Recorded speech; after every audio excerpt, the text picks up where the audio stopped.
Do you want to learn how to get retired, stay retired, and enjoy your life to the fullest? This is the Retire Happy Podcast with certified financial planner professional Jeremy Finger. Jeremy will be your guide to happiness as he discusses the art and science of retirement, breaking down the complicated information to help you make good financial decisions without worry or burden. Now, on to the show. Hello and welcome to Retire Happy with Jeremy Finger. Jeremy, what's going on, my man? Just here, living life, trying to help people get retired and stay retired. I love it. I love today's topic. You and I have talked about this a little bit before. You're talking about turning 50 and retirement and all that good stuff, right? Yeah. My wife turned, well, I got to be careful. Got to be careful. Easy. Yeah. Well, I'm just saying, yeah, she looks 29, but that's right. She might be around. She might be 50, and I turn 50 next year. Ooh, I've got like maybe 6 months on you because I'm 48, and an April birthday that'll get me to 50 here in about a year and a half, my friend. That's right. Well, I'm a year ahead of you, buddy. Okay. A year ahead. All right. September next year. All right. Yeah. Tell me how it goes. All right. Yeah, exactly right. It's like a half a century. My goodness. Yeah. But truthfully, when people are turning 50 or in their 50s, there's a number of things they need to start thinking about when it comes to retirement and, start landing that retirement plane, so to speak, getting prepared. Yeah. Well, I know you've got a list, so let's talk about that. What's on the list that I need to be prepared for? Well, if you are looking to retire and get retired. Well, I mean, if I can retire next year before I hit 50, that'd be great. Oh, that's not happening, brother. That's not happening. But you know what? Your work is so much fun that you don't ever want to retire. Never. I mean, ever want to retire, right? No. Well, I mean, there's a lot of clients I have that says, "Hey, when do you want to retire?" Yesterday. They're in very lucrative jobs, but they really are looking for that break. I mean, less stress, to be a bit more intentional about their day versus being reactive about work and all the stress that's involved. It's a great way to put it. Yeah. I mean, really. And for those of you, who listen, want to check out my blog, there's Retire with Training Wheels. You can also not necessarily fully retire. I mean, you can maybe go to part-time and be a consultant for the company you work for. And I've seen a lot of clients retain a lot of their benefits and have a lot less stress in doing that. But that's a little bit off subject, but not necessarily. But when you turn 50, there's a number of things there what you really need to start planning for. Yeah, I want to touch on something real quick, what you just said before you move on, because you and I, we're talking before the podcast, and I don't normally sound like this. I have a low voice, but not quite like this. When you said that people can, work part-time, maybe in a consulting fashion or whatever, and they're able to keep a lot of their benefits. Holy cow. For the longtime listener, I got diagnosed with COVID last week and it kicked my butt. And the nice thing was that we're still working. We still have really good benefits through my wife's job. And so I was able to go in, get meds immediately. I was able to go in, talk to my doc. I was able to call my doc, a couple of days ago after the COVID meds were gone and I needed some extra stuff for this chest stuff. I called him up and said, "Hey, brother, I need A, B, and C." He's like, "I'm calling in the pharmacy. No problem." We did a quick telehealth, thing and we're on our way. Right. Yeah. That all changes though. Right. I mean, so if you're not keeping benefits, a lot of things can change. So I think there's huge benefit into being able to work part-time if that's what you choose to do, if keeping benefits is important to you. So I think that's a great point. I didn't want to gloss over that. Yeah. No, that's a great point. Healthcare benefits, a lot of retirement benefits, can certainly be stretched out, especially if you got a flexible HR, talking with them about that. I've seen clients who make $200,000 and go to part-time and I mean, literally work 20 instead of working 40, 50 hours a week, work 20 a month and make $50,000. Yeah. So I mean, just 20 hours a month, not a week, a month, and really retain a tremendous amount of income, relatively speaking. And that's very, very beneficial, as you can imagine. Mm-hmm. Right. So, but yeah, touching on healthcare, maybe increasing their pension amount or hitting certain levels within the company that you can get pensions and things like that. All of those things are extremely important and need to be thought out, as you're working through this process. And so there's a lot going on. Yeah. Right. Yeah. One of the things that, I would encourage someone who's looking to do this is really, this almost sounds cliche, set goals, right? Mm-hmm. But the simple thing to think about is like, hey, let's say you were retired today. What type of income would you need in today's dollars? Hey, what is it? What is it? That's the first base level thing to think about. And then, so, hey, if you have X amount of dollars saved and you're saving Y dollars a month, are you on track to land that plane, Yeah. in retirement? Are you able to retire at 62 or 65 or 60? Or I had some clients in here last week and had a house in Minnesota. They recently moved here to the beach and they work remotely and they want to retire as soon as possible. And they said, hey, I said, well, you probably gonna need to sell your Minnesota house because you don't go up there anymore. And there's some equity there. And there's also some expense. And then they want to buy a house down here, but they got a condo. And so they said, we really like our condo. Can we keep our condo and buy this house? And I'm like, when are you going to need to move back into that condo? So they said 15 years from now. I said, you know how many things are going to change with you in 15 years? Right. Yeah. And we went through the numbers and all that stuff. And I'm like, is it more important for you to retire early or keep this condo? Yeah. He said, sayonara to the condo. So prioritize also your goals that you're setting. What's most important to you? You see? Yeah. But there's a variety. We have a pretty sophisticated retirement planning software, but having these base level things. Now, guess what? You don't need to have 800 things mapped out to the penny. I've got some people who send me spreadsheets down to the penny. Hey, is it 67 cents or 69? That's not the big deals. The big deals get the big things right, and the rest of it takes care of itself. Yeah. Yeah. Yeah. Yeah. Well, that makes a lot of sense. Yeah. And so a lot of times with setting goals too is tackling your debt as well. So if you're in your 50s and you got mortgages or cars and things like that, attacking the high interest debt first, Eric, is something that would be very useful. I've seen people who have, unfortunately, 6, 7, 8, 9% interest on their debt for whatever reason. And it's like, hey, after you get your 401k match, after you do a couple of these things where you get free money, I call that free money. You're getting the matches. Hey, you're really going to need the best bet would be to pay down some of this high interest debt. If you have low interest debt, depending on what your risk tolerance is, it may make sense. I had someone it's funny. There's always examples. A client emailed me today. Hey, is it better for me to pay off my car? And she knows what I'm going to ask. So that's a 1.9% interest. I'm like, keep that. Yeah. That was okay. That was all right. She's getting, look, she's getting around 4% interest on her cash right now in today, roughly. So I'm like, yeah, just keep that one. But yeah, that's good. That's a rough thing to think about. Yeah. Well, you and I have lots of conversations, but the tackling debt piece right off the bat, that's something that my wife and I worked on this last year. And, we had some things go on in our life where we were able to sell one home and move into another one that we already had as a rental. And I can't tell you how much better I sleep.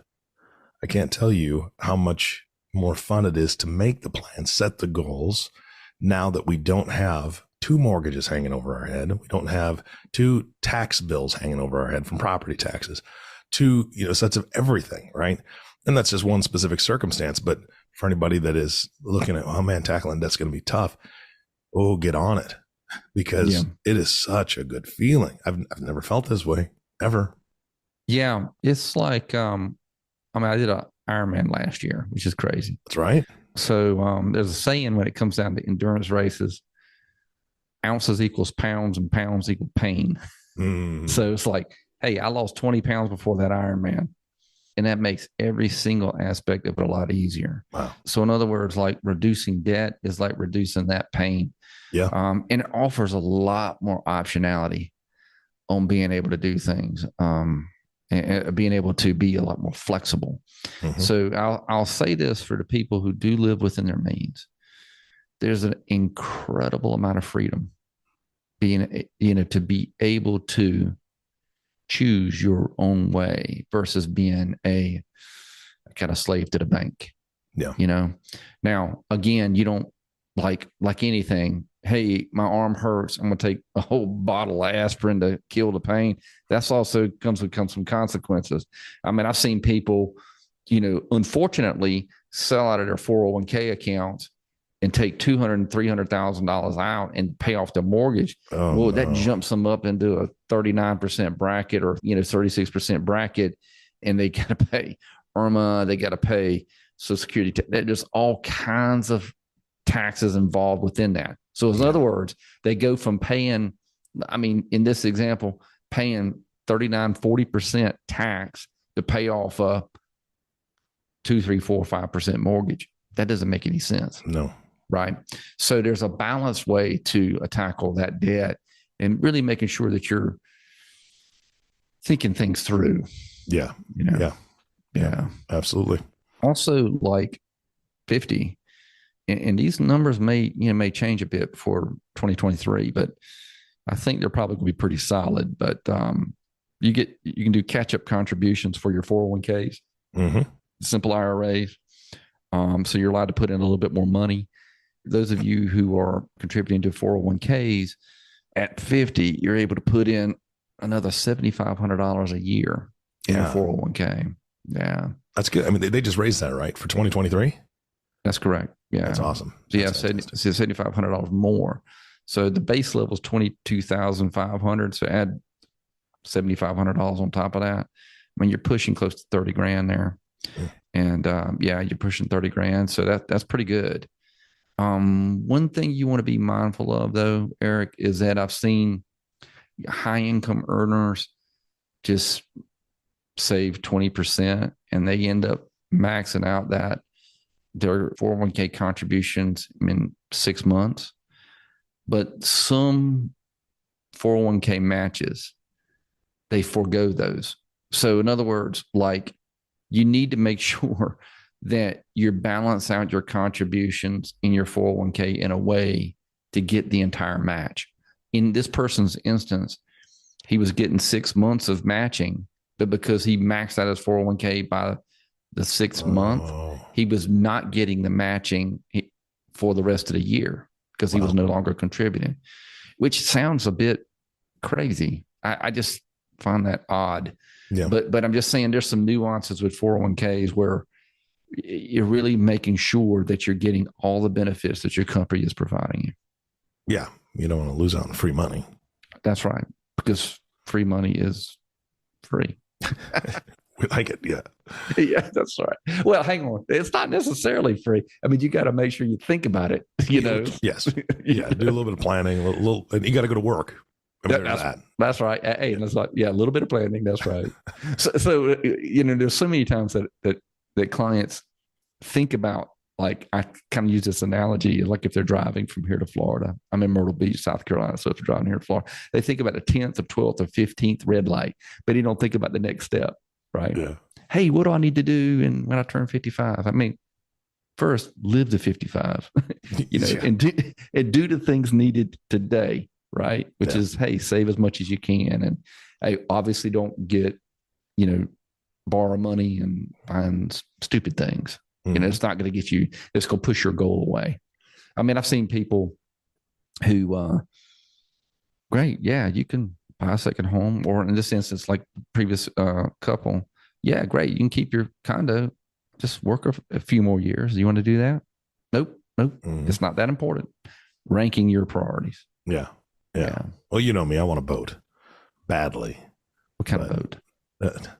All this works wonders, but the thing is that boats, it doesn't, that's non-logical. And so but hey, I know it's wonderful. I know, wonderful. But exactly. They're fantastic until you own one. But here's the thing is that, I want one, but I'm not going to get one anytime soon. And I'm going to, first of all, I'm in Nebraska. What am I going to do with a boat in Nebraska? Right. But being out there, South Carolina or on the coast, I want to get a boat. I want to be able to go fishing. I want to be able to do all these things. But I don't want it to change the fact that if I buy a boat too soon, then how am I going to spend time on the boat if I have to work for an extra 5-6 years, right? Yeah, there's a balance. All that balance. You're right. The best type of boat to have? A friend's boat. That's exactly right. Hey, by the way, do you have a boat? I've had many a boats in my lifetime. Do you have one now? No, I do not. Okay, when you get one, would you let me know? Yeah. I've got a lot of friends who have boats. But I grew up fishing. Hell, that's why it's called Riverbend. Yeah. I grew up fishing with my dad, and we had. Yeah, it's something. But again, it's priorities. Yeah. Right. Yep. And put that into plan. But by the same token, like let's talk about it. I had a friend of mine who's 50, and wife and 3 kids, and he talked about a boat, and he's like, I want my kids growing up and doing things on the water. All right, great. That's fine. Just understand that it's not a free trade-off. Yeah. Right. And it's okay. Mm-hmm. That's all right. But yeah, and what we do in a retirement plan, talking about setting up goals, you put the what if analysis. If I spend $60,000 on a boat, or 50,000 or 100,000, I know somebody's looking to spend $2 million on a boat. Yeah. All right. Great. How is that going to affect your plan overall? Yep. Yeah. Yeah. And so you can just put a little bit of thought process around that. Wish boats were free though. Would be nice. Mm-hmm. Yeah. So, one other thing that people over 50 can think about is health savings accounts. Okay. Again, you can go to our website, and type in the search field health savings accounts. There's a lot of information there, but health savings accounts are triple tax benefits. If you got a high deductible healthcare plan, and you can put money in this account, you get a tax deduction up front as if it was a traditional IRA contribution. Grows tax-free, comes out tax-free for healthcare costs. But don't spend it. Like, why? Well, first off, keep your receipts. Mm-hmm. You don't have to. Those receipts, you can have receipts that are 20 years old. Because those can roll over is what you're saying. Yeah. Okay. So you put the money in the account, invest the money. Mm-hmm. All right. Have that money grow for your retirement. And then at retirement, you have this shoebox full of receipts, preferably in digital format. Like take photos with your camera of the receipts and save them in a folder on your phone. And then you can use those receipts to offset any of the HSA withdrawals in the future, tax-free. Yeah. Okay. So it's kind of like a Roth IRA, but better because you get a tax deduction up front. So this is if you qualify for an HSA, this would be in addition to your 401k contributions or simple IRA contributions. Yeah. And that's a really, really good point about taking a picture.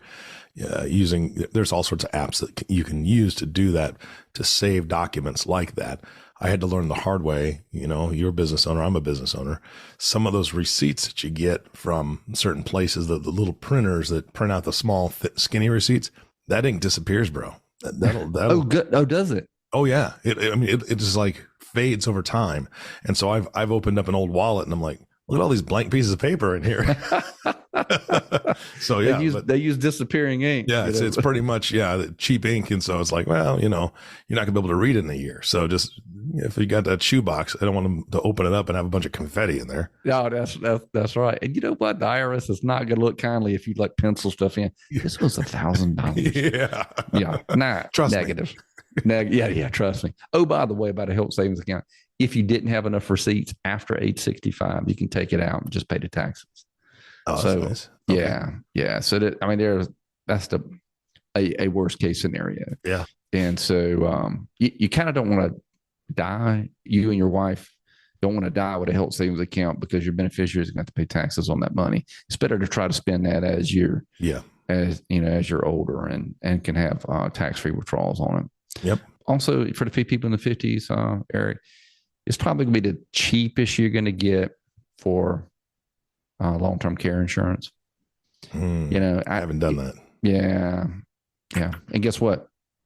Not many people think about that stuff until they need it, or they're in their 60s, and all of a sudden it's like they're looking around and they're seeing their friends break hips and need care, or worse yet, they see parents. I've seen many people see their parents that way, and have to take care of them, and they don't want to be in that same situation. Now would be the best time to purchase long-term care insurance, because every year you wait, it goes up in cost. Yeah. Social Security planning, again, you can go to our website. Gosh, we've written many, many, many articles about Social Security. Using that in conjunction with the other accounts that you have. So like, hey, if you're saving X number of dollars in your 401k and live, on X number of dollars, when should you take Social Security? Right. Mm-hmm. And so one of the things we do is Social Security maximization strategies in conjunction with withdrawal strategies in their retirement accounts, so that they can simultaneously try to maximize Social Security and minimize taxes. Because what ends up happening is that when you retire, because you don't have any income anymore from work, you generally, your tax brackets can drop.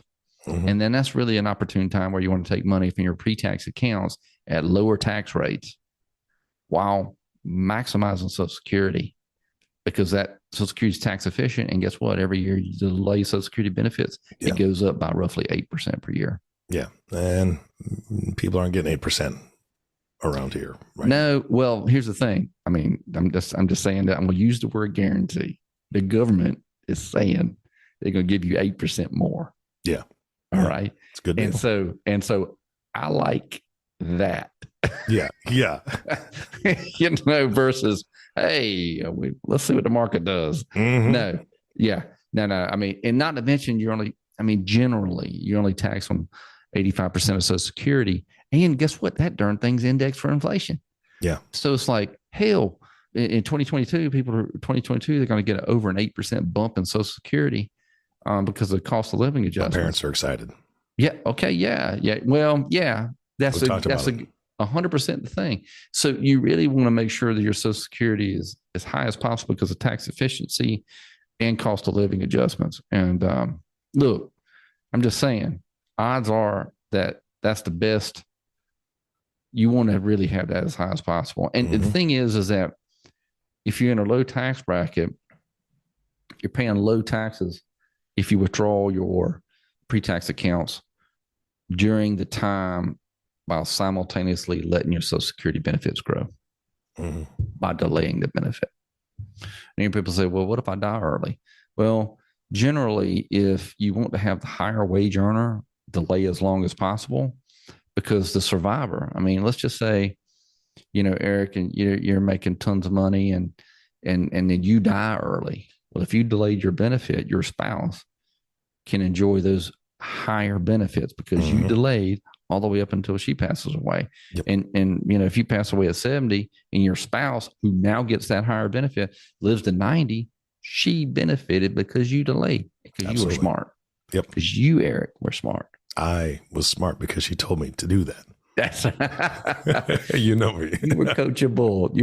I'm coachable. Right? Thank you. Yeah. That's a good way to put that. Yeah, you know what a lot of people aren't. but whoever's listening to this, they're coachable. Right? They're ready to learn. Right. That's right. Yeah. Also, people who just hey, you're getting in your 50s. A lot of times, people think, well, hey, I need to be way more conservative with my investments by the time I hit 60. Mm-hmm. That's not necessarily true, because my dad passed away at 91. Right. So if he was conservative in his 60s, he's got 30 more years of this money. Yeah. Now, here's the thing. It's like 30 years. You don't know when you're going to pass away. Well, guess what? If you have your money set up right and you live 30 years, great. You put your odds in your favor. But this money generally is going to be left to the second generation anyway. Mm-hmm. So being prudent about that and trying to put the most odds in your favor on generating after-tax index for inflation income. That's a mouthful. Yeah. That is a mouthful. And guess what? It's a lot harder in practice. Mm-hmm. Yeah. And so rebalancing your portfolio, being strategic about taking tax losses where appropriate, being invested according to your risk tolerance, understanding markets and what expectations are, or trusting someone who does. Mm-hmm. You know, there's a lot of people who are clients of mine who truthfully, look, I love them. I do. But they don't know anything about the investment side. They just know that I got their back. Yeah, absolutely. Right. And then there's another segment of clients who, hey, Jeremy, can I show me what you're talking about? Mm-hmm. And either way is fine. It's just some people like chocolate and some people like vanilla. Yeah. Yeah. So, also, since you're kind of getting into crunch time in your 50s about getting retired, staying retired, it is really start working with a group of professionals typically. Mm-hmm. Okay. That includes financial advisor, CPA, estate planning attorney, making sure you got all your documents in order.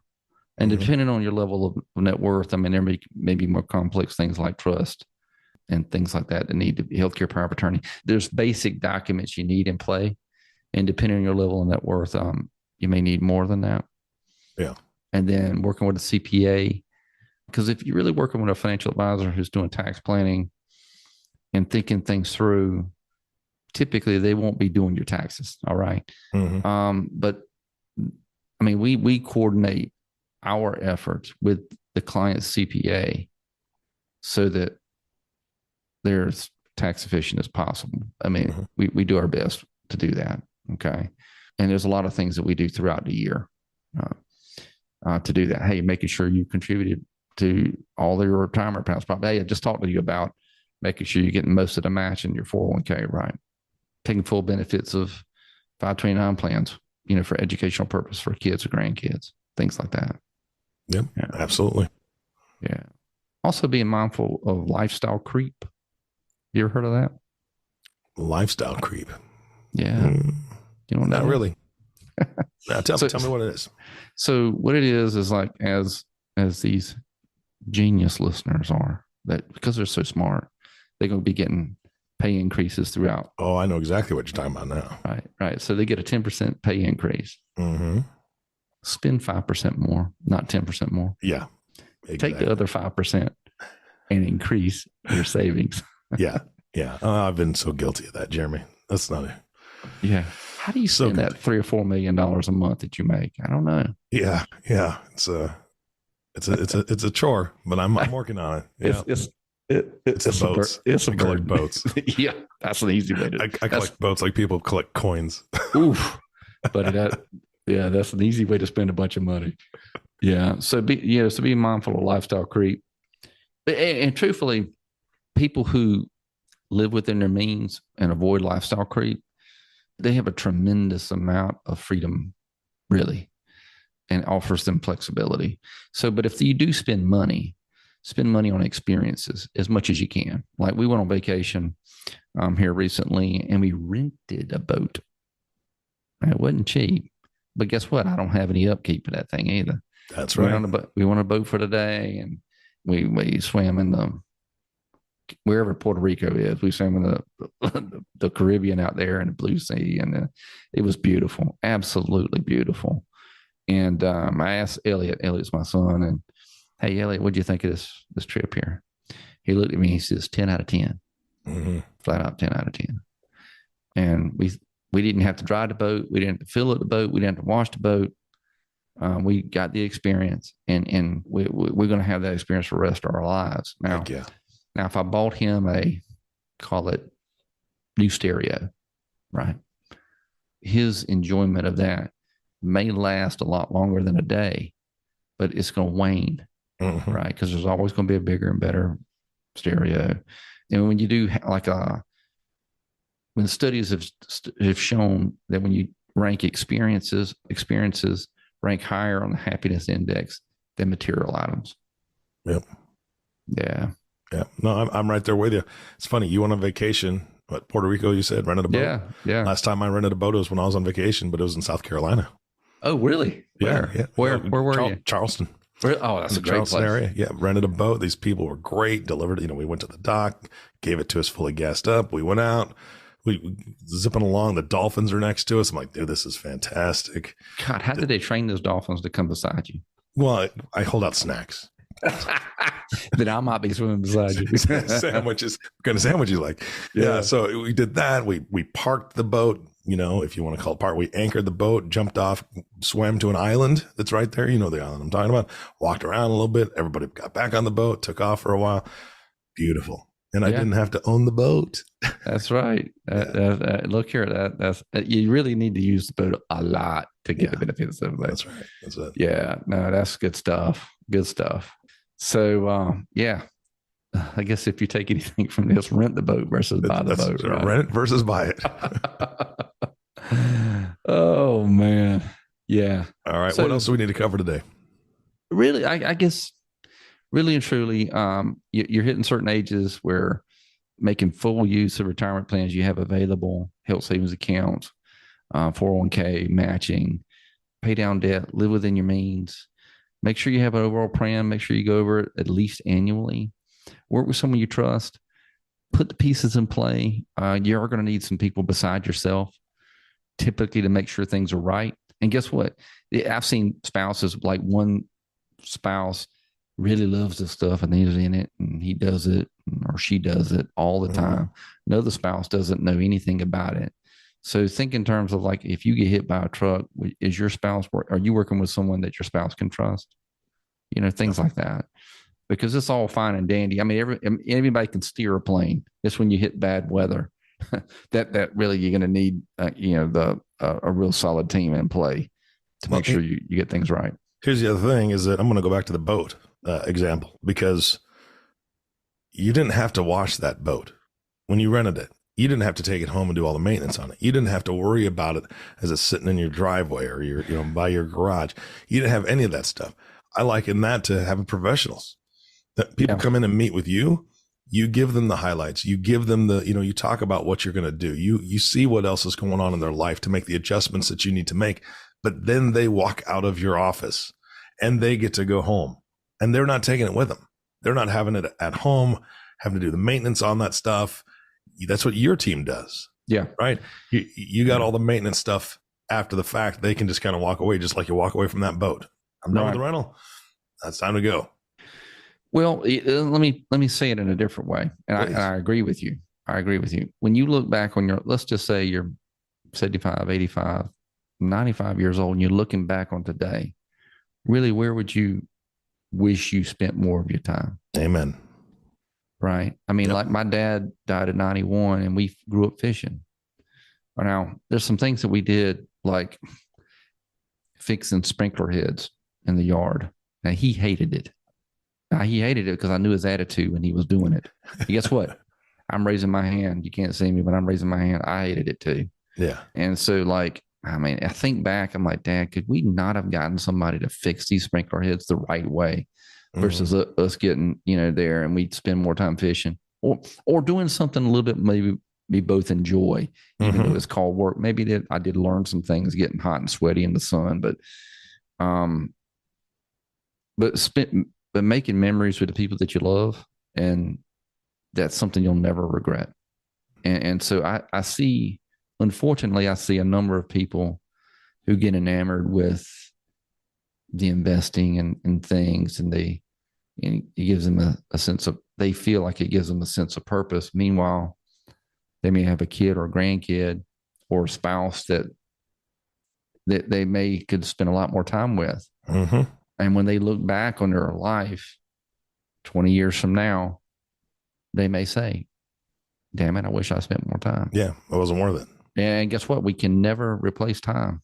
Yeah. That's it. Yeah. All righty. Yeah. It's good stuff, man. It's a good reminder. And I got my checklist. You do? I do. Right. I do. Oh, it's coming up on Christmas season. So you got your checklist. You're checking it twice. I'm checking it twice. Yeah. The fat man is here and he's ready to roll. Yeah, that's right. Hey, all right, Jeremy, if folks are thinking, hey, I wouldn't mind having some extra time, right? Whether it's with grandkids, kids, or spouse, how do they get a hold of you so you can start putting together this team?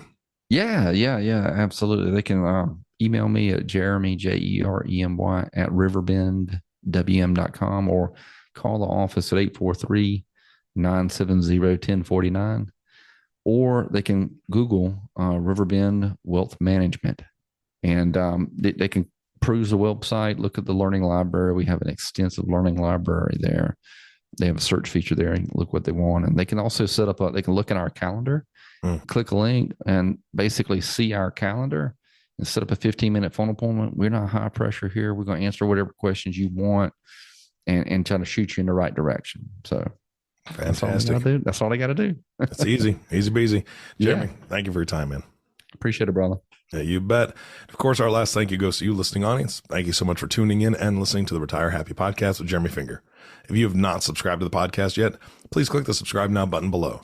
This way, when Jeremy comes out with a new podcast, it'll show up directly on your listening device. And we humbly ask that you share this podcast, rate it, and leave a review, as this actually does help others find the show. Again, thanks for listening today.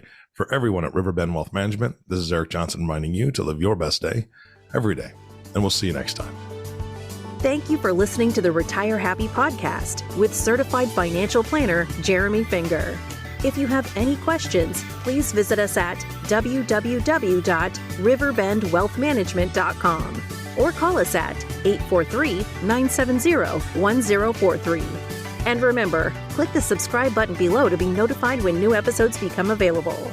Investment advice offered through Stratos Wealth Advisors, LLC, a registered investment advisor doing business as Riverbend Wealth Management. The opinions voiced in this podcast are for general information only and are not intended to provide specific advice or recommendations for any individual. To determine which strategies or investments may be suitable for you, consult the appropriate qualified professional prior to making a decision.